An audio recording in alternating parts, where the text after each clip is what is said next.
Bab 4. Si pemegang kunci. Boom! Mereka mengedor lagi. Dudley terbangun dengan kaget. "Di mana meriamnya?" tanyanya bego. Terdengar gubrakan di belakang mereka dan Paman Vernon muncul tergopoh-gopoh ke dalam ruangan. Tangannya memegang senapan. Sekarang mereka tahu apa yang ada dalam bungkusan kurus panjang yang tadi dibawanya. "Siapa itu?" teriaknya. "Ku peringatkan kau, aku bersenjata." Sunyi sesaat. Kemudian, gubrak. Pintu dihantam begitu keras sampai terlepas dari engselnya. Dan dengan bunyi memekakan telinga, pintu itu terempas ke lantai. Sesosok raksasa berdiri di depan pintu.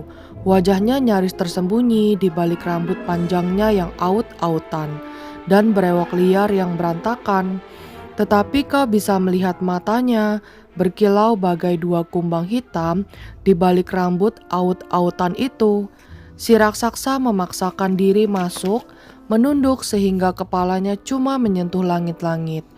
Dia membungkuk, memungut pintu, dan dengan mudah memasangnya kembali ke engselnya. Deru badai di luar teredam sedikit. Dia menoleh memandang mereka semua. "Bisa bikinkan teh kan? Tidak gampang datang ke sini." Dia melangkah ke sofa. Dudley duduk membeku ketakutan. "Minggir karung beras," kata orang asing itu. Dudley mencicit dan bersembunyi di belakang punggung ibunya. Bibi Petunia sendiri berjongkok ketakutan di belakang Paman Vernon. "Nah, ini dia Harry," kata si raksasa.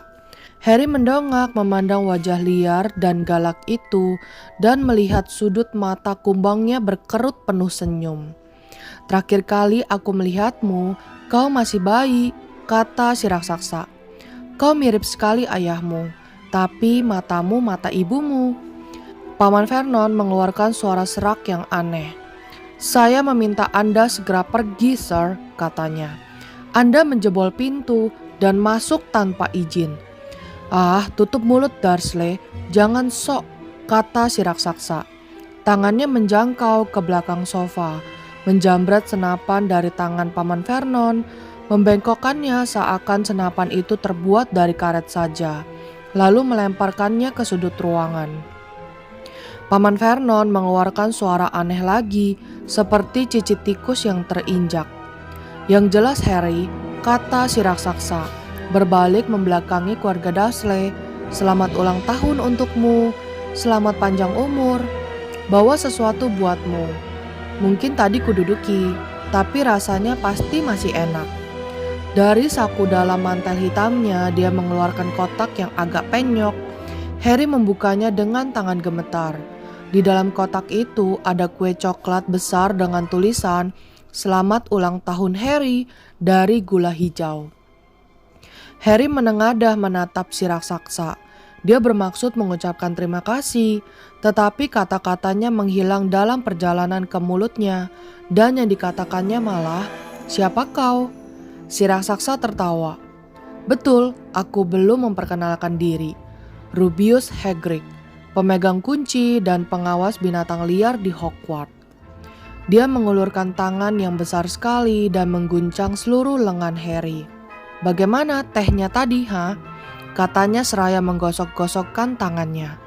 "Aku juga tidak tolak minuman yang lebih keras kalau memang ada." Pandangannya tertuju ke perapian dengan bungkus keripik yang sudah mengerut dan dia mendengus. Dia membungkuk ke perapian. Mereka tidak bisa melihat apa yang dilakukannya. Tetapi ketika dia tegak lagi sedetik kemudian, api sudah menyala-nyala. Api itu memenuhi pondok yang lembab dengan cahayanya yang bergerak-gerak. Dan Harry merasa kehangatan menyelubunginya, seakan dia masuk ke dalam bak berisi air panas. Si raksasa duduk kembali di sofa yang langsung melesak keberatan dan mulai mengeluarkan berbagai benda dari dalam sakunya. Ceret tembaga, satu pak sosis lezat, tusukan panjang, teko, beberapa cangkir yang sudah somplak, dan sebotol cairan kuning kecoklatan yang diteguknya dulu sebelum dia menyiapkan makanan. Segera saja pondok dipenuhi bunyi dan bau sosis panggang yang lezat. Tak seorang pun bicara ketika si raksasa bekerja. Tetapi ketika dia melepas 6 sosis gemuk berminyak yang sedikit gosong dari tusukannya, Dudley mulai gelisah. Paman Vernon berkata tajam, "Jangan sentuh apapun yang diberikannya padamu, Dudley." Si raksasa tertawa seram. "Anakmu yang sudah sebulat bola tidak perlu digemukkan lagi, Dursley. Jangan khawatir." Dia menyerahkan sosis-sosis itu kepada Harry. Harry yang sudah lapar sekali belum pernah makan makanan selezat itu. Tetapi dia tetap tak bisa melepas pandangannya dari si raksasa.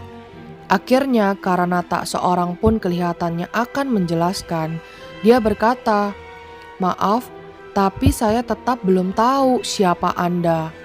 Si raksasa menghirup tehnya dalam tegukan besar dan melap mulut dengan punggung tangannya. "Panggil aku Hagrid," katanya. "Semua panggil aku begitu. Dan seperti sudah kubilang, aku pemegang kunci di Hogwarts. Kau tentunya sudah tahu tentang Hogwarts." Belum," kata Harry. Hagrid kelihatannya terperangah. "Maaf," katanya cepat-cepat. "Maaf," balas Hagrid, menoleh menatap keluarga Dursley yang mengerut dalam bayangan kegelapan. "Merekalah yang harus minta maaf.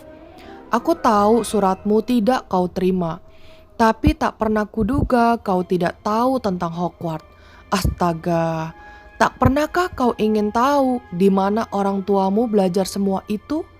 "Semua apa?" tanya Harry. "Semua apa?" gelegar Hagrid. "Tunggu dulu." Dia melompat berdiri. Dalam kemarahannya, dia seolah memenuhi seluruh pondok. Keluarga Dursley merapat ketakutan ke tembok. Apa ini berarti? Dia mengeram kepada keluarga Dursley bahwa anak ini tidak tahu apa-apa. Harry merasa ini sudah kelewatan.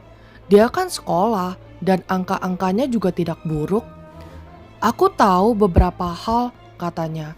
"Aku bisa matematika dan pelajaran-pelajaran lain." Tetapi Hagrid hanya mengibaskan tangannya dan berkata, "Tentang dunia kita, maksudku. Duniamu, duniaku, dunia orang tuamu." "Dunia apa?" Hagrid kelihatannya sudah siap meledak. "Dursley!" teriaknya mengguntur. Paman Vernon yang sudah pucat pasi menggumamkan sesuatu yang kedengarannya seperti mimble-wimble. Hagrid menatap liar pada Harry. "Tapi kau pasti tahu tentang ayah dan ibumu," katanya. "Maksudku, mereka terkenal. Kau terkenal." "Apa? Jadi ayah dan ibuku terkenal? Kau tak tahu?" "Kau tak tahu?" Hagrid menyisir rambut dengan jari-jarinya, memandang Harry keheranan. "Kau tak tahu kau ini apa?" katanya akhirnya. Paman Vernon mendadak menemukan suaranya. "Stop!" perintahnya. "Stop di sini, Sir. Saya larang Anda memberitahu anak ini apapun." Orang yang lebih berani dari Vernon Dursley pastilah sudah gemetar menerima pandangan marah Hagrid. Ketika Hagrid bicara, setiap suku katanya gemetar saking marahnya dia. "Kau tak pernah bilang padanya, tak pernah beritahu dia apa yang ada dalam surat yang ditinggalkan Dumbledore untuknya?" "Aku ada di sana. Aku lihat sendiri Dumbledore tinggalkan surat itu, Dursley. Dan kau sembunyikan itu darinya selama bertahun-tahun ini." "Menyembunyikan apa dariku?" tanya Harry tak sabar. "Stop! Kularang kau!" teriak Paman Vernon panik. Bibi Petunia tersedak kaget. "Ah, peduli amat kalian berdua," kata Hagrid. "Harry, kau penyihir." Sunyi senyap di dalam pondok. Hanya debur ombak dan deru angin yang terdengar. "Aku apa?" tanya Harry kaget. "Penyihir, tentu saja," kata Hagrid yang kembali duduk di sofa, sehingga sofanya berderit dan melesak lebih dalam lagi. "Dan penyihir yang hebat kalau dilatih sedikit. Dengan ayah dan ibu sehebat itu, mana bisa lain lagi. Dan kurasa sudah waktunya kau baca suratmu." Harry mengulurkan tangan. Akhirnya, untuk mengambil amplop kekuningan dengan alamat ditulis dengan tinta hijau ditujukan kepada Mr. H. Potter, lantai, pondok di atas karang, laut. Harry menarik keluar suratnya dan membacanya. Sekolah Sihir Hogwarts, Kepala Sekolah Albus Dumbledore, Order of Merlin, Kelas Pertama, Penyihir Hebat, Kepala Penyihir, Konfederasi Sihir Internasional. Mr. Potter yang baik, dengan gembira kami mengabarkan bahwa kami menyediakan tempat untuk Anda di Sekolah Sihir Hogwarts.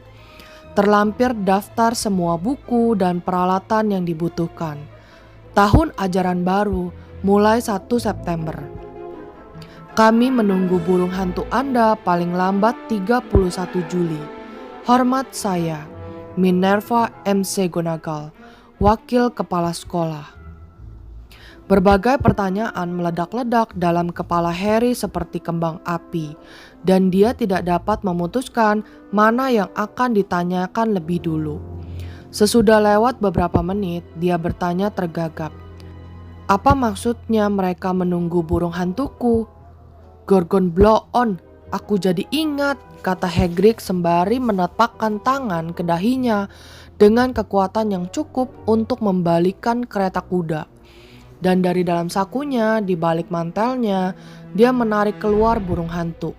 Betul-betul burung hantu hidup yang bulunya agak berantakan. Pena bulu panjang dan gulungan kertas. Dengan menggigit lidah, dia menulis pesan yang bisa dibaca Harry dengan terbalik. Mr. Dumbledore yang terhormat, surat Harry sudah kusampaikan, akan bawa dia beli perlengkapan besok. Cuaca buruk sekali, mudah-mudahan Anda baik. Hagrid.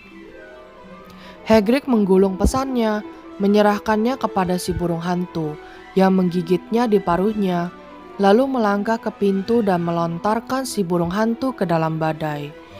Kemudian dia kembali dan duduk lagi, seakan tindakannya tadi sewajar orang bicara di telepon. Harry sadar mulutnya terenganga, cepat-cepat dikatupkannya. Sampai mana aku tadi? Kata Hagrid. Tetapi saat itu Paman Vernon, wajahnya masih pucat pasi, tapi tampangnya sangat marah. Maju ke depan perapian. Dia tak boleh pergi, katanya. Hagrid menggerutu. Aku mau lihat magel hebat sepertimu halangi kepergiannya, katanya. Apa? Tanya Harry tertarik. Magel, kata Hagrid. Itu sebutan kami untuk manusia-manusia yang bukan penyihir. Dan sungguh buruk nasibmu dibesarkan dalam keluarga magel yang paling sok yang pernah kulihat.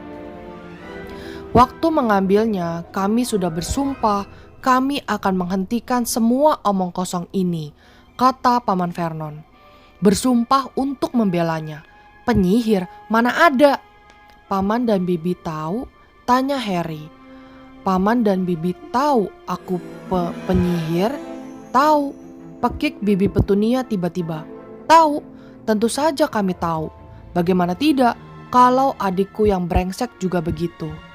Oh, dia juga menerima surat seperti itu dan menghilang ke sekolah itu dan pulang setiap liburan dengan kantong penuh telur katak dan mengubah cangkir menjadi tikus.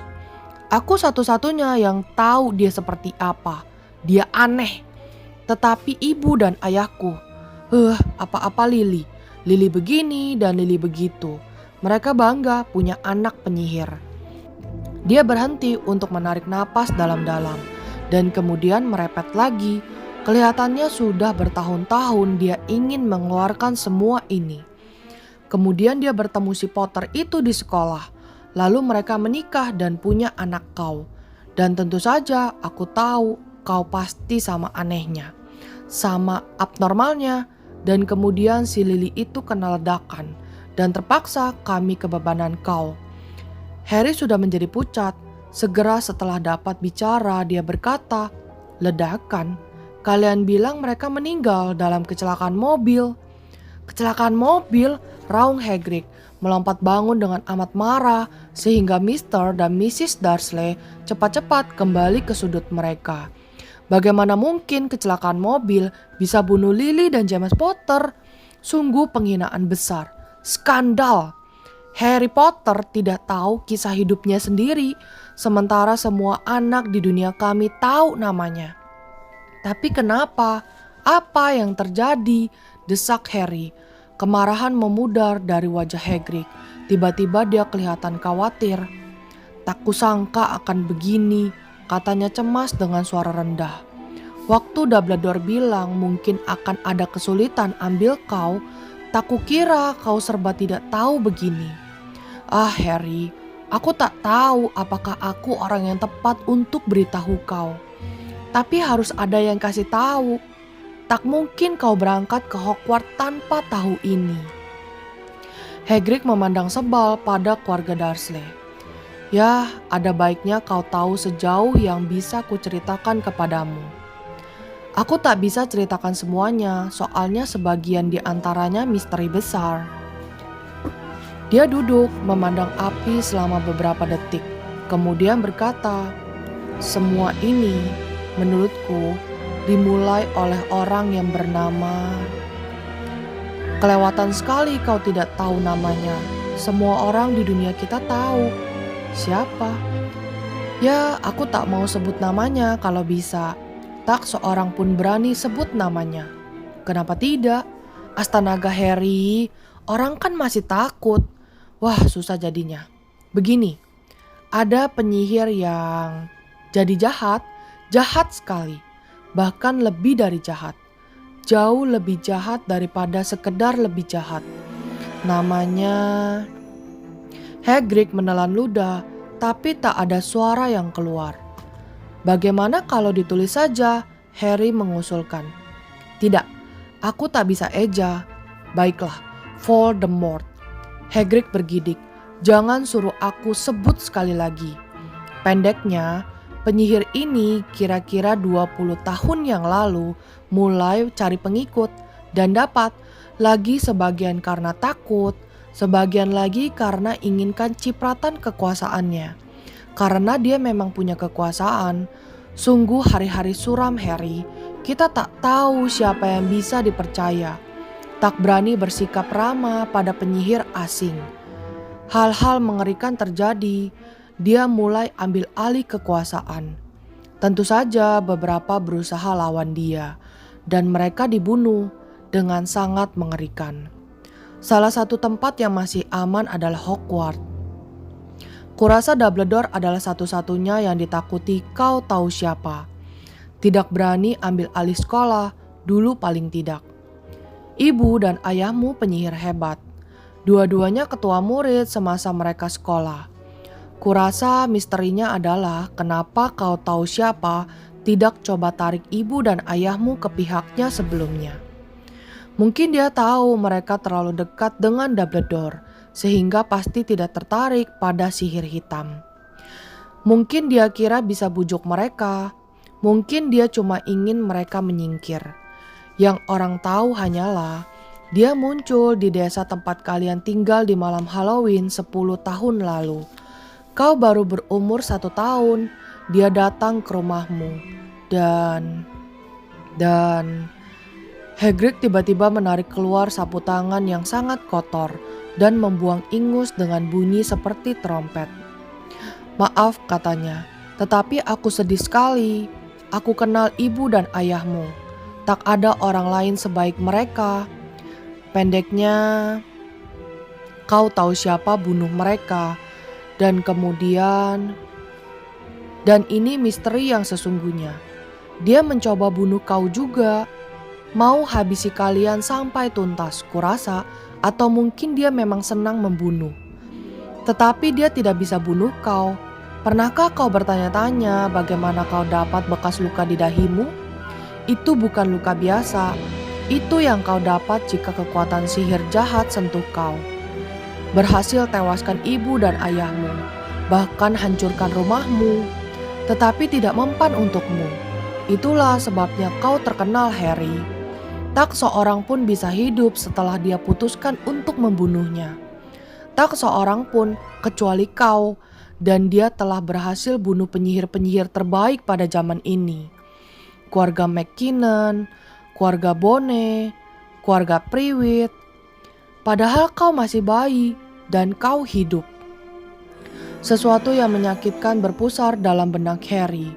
Ketika cerita Hagrid hampir tamat, dia melihat kembali cahaya hijau menyilaukan, lebih jelas daripada yang selama ini diingatnya. Dan dia juga ingat sesuatu yang lain. Untuk pertama kali dalam hidupnya, tawa nyaring, dingin dan bengis. Hagrid menatapnya dengan sedih.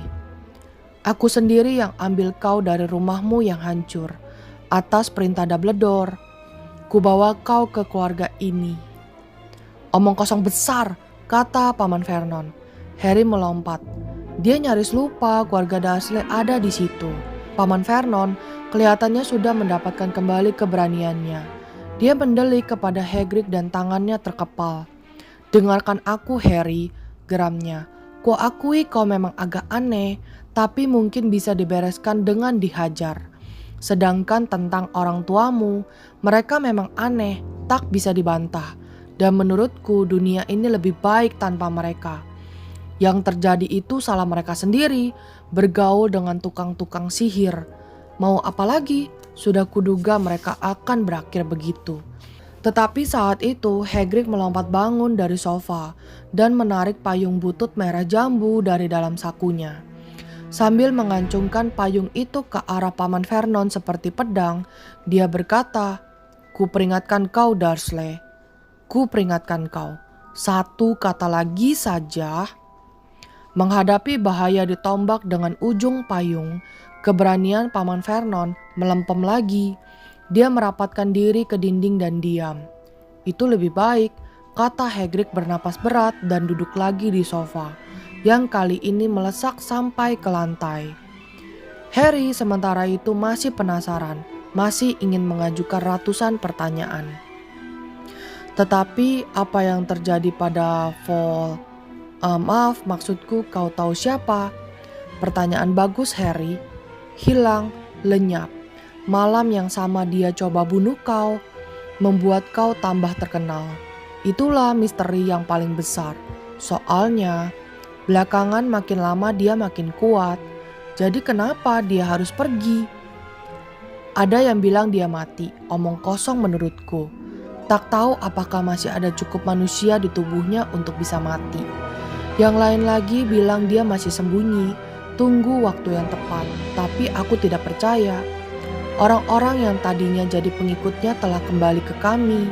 Beberapa di antaranya seperti kerasukan. Mana mungkin mereka balik ke kami kalau dia akan datang lagi.